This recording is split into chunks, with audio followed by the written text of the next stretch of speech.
सूत जी ने प्रत्येक प्रश्न को सुना और कहा अब मैं तुम्हें भगवान की वो मंगलमयी कथा सुनाने के लिए जा रहा हूं जो पांडव नंदन राजऋषि परीक्षित को 7 दिनों में मरने का जब श्राप मिला तो महामुनि सुखदेव ने गंगा मैया के तट पर सुनाई।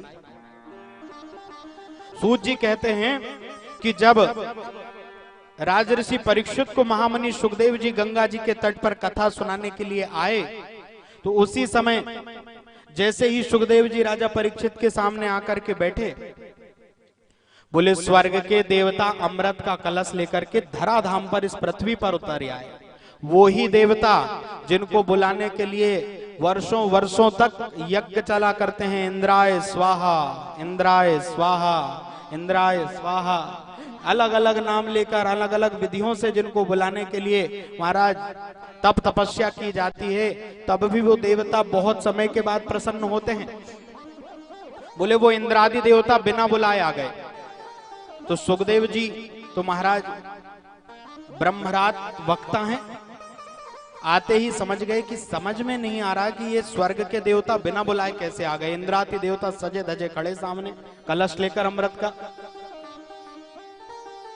सुखदेव जी को प्रणाम किया, गुरुदेव ये अमृत आप राजा परीक्षित को पिला दीजिए।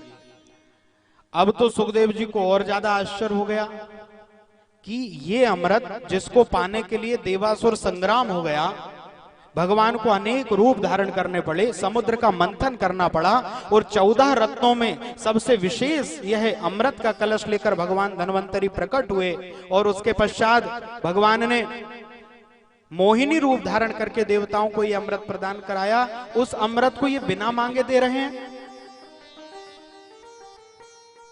शास्त्र कहता है कि यदि कोई व्यक्ति अपनी सबसे कीमती चीज बिना मांगे देने लगे तो लेने से पहले सावधान हो जाना।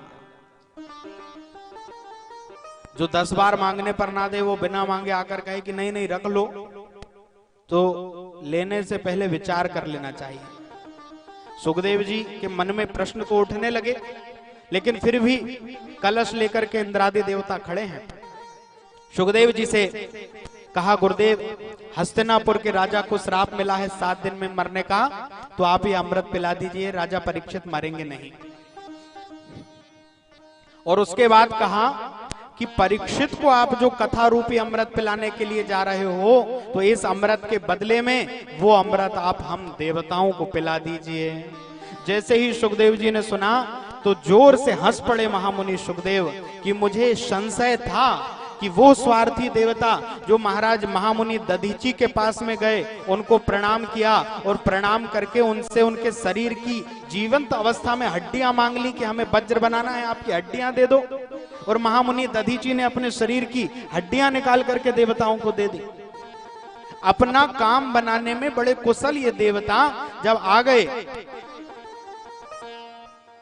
सुखदेव जी ने कहा इंद्रादि देवताओं से कि आप यहां पर सुधा कुंभम गृहीतेव देवास्तत्र समागमन, अमृत का कलश लेकर के आप यहां पर आए, राजा परीक्षित को आपने अमृत पिलाने की बात कही, यह सब सही है, लेकिन आपने जो तुलना करी है वो गलत है और उस तुलना के कारण आप कथा सुनने के अधिकारी नहीं हो।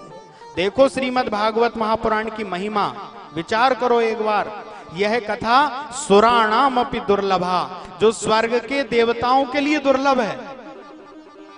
स्वर्ग के देवता जिस कथा को सुनने के लिए लालायित रहते हैं, क्योंकि इस कथा की एक और विशेषता है, ये कथा स्वर्ग में, जनलोक में, तपलोक में, महरलोक में, सत्यलोक में, ब्रह्मलोक में, बल्कि बैकुंठ लोक में भी, जहां स्वयं भगवान रहते हैं, वहां भगवान तो मिलेंगे पर भगवान की कथा मिलने वाली नहीं है।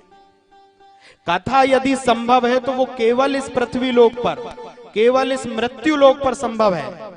और स्वर्ग के देवता भी जब कथा होती है तो कथा सुनने के लिए नाना प्रकार के रूप बनाकर आते हैं और भगवान की मंगलमयी कथा का रसास्वादन करते हैं।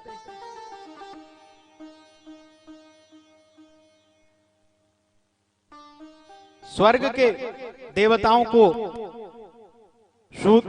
सुखदेव जी महाराज ने कह दिया इंद्रादि देवताओं को कि क्व कांचा क्व मणिर महान, आपने इस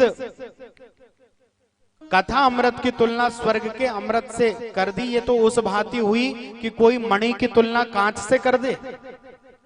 आपने सच्चे श्रोता बनकर के आप नहीं आए, बल्कि आप तो सौदागर बनकर के आए हो, कथा को खरीदने चले आए हो, स्वर्ग का अमृत देकर के, और कह रहे हो कि कथा हमें दे दीजिए। तो ध्यान रखना भैया, कोई दुनिया का कितना ही बड़ा, कितना ही धनवान, पैसेवान, बलवान क्यों ना हो, वो कथा की कीमत नहीं दे सकता किसी वक्ता को। कितनी कीमत कोई दे सकता है 7 दिनों में कथा सुनाने की? लाख, 2 लाख, 20 लाख, 50 लाख, करोड़, 2 करोड़। और मुझे लगता है कि कोई भी विद्वान वक्ता कभी भी अपनी कथा को मूल्य तय कर कर बेचता नहीं होगा, क्योंकि कथा सौदे का विषय नहीं है, कथा का सौदा संभव ही नहीं है।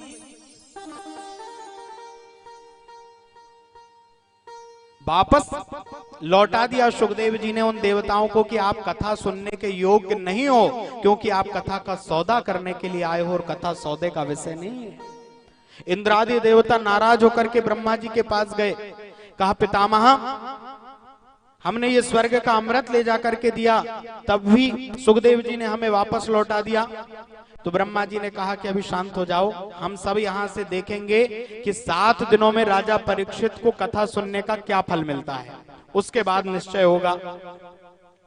बोले 7 दिनों तक राजा परीक्षित को महामुनि सुखदेव जी ने कथा सुनाई, और ज्यों ही तक्षक नाग आया, उसके डसने से राजा परीक्षित पहले ही परमात्मा में अपने मन को लगा करके बैठे हुए, और जैसे ही भगवान के पार्षद दिव्य विमान लेकर के आए, राजर्षि परीक्षित को उस भगवान के मंगल दिव्य विमान में बिठाया और ले जाने लगे, तो पितामह ब्रह्मा ने डिम डिम घोष कर दिया, अपने तराजू को ब्रह्मलोक में उठाया, एक तराजू के पलड़े में दुनिया के सारे धर्म ग्रंथों को रख दिया, दूसरी ओर श्रीमद् भागवत को विराजमान किया, और जब तराजू उठाया तो श्रीमद् भागवत जी का भारी पलड़ा नीचे रहा, सारे धर्म ग्रंथ ऊपर उठ गए। उसी दिन से पितामह ब्रह्मा ने इस महापुराण के आगे श्रीमद् की उपाधि लगा दी, और ये भगवान के रूप से अभिषिक्त हो गया।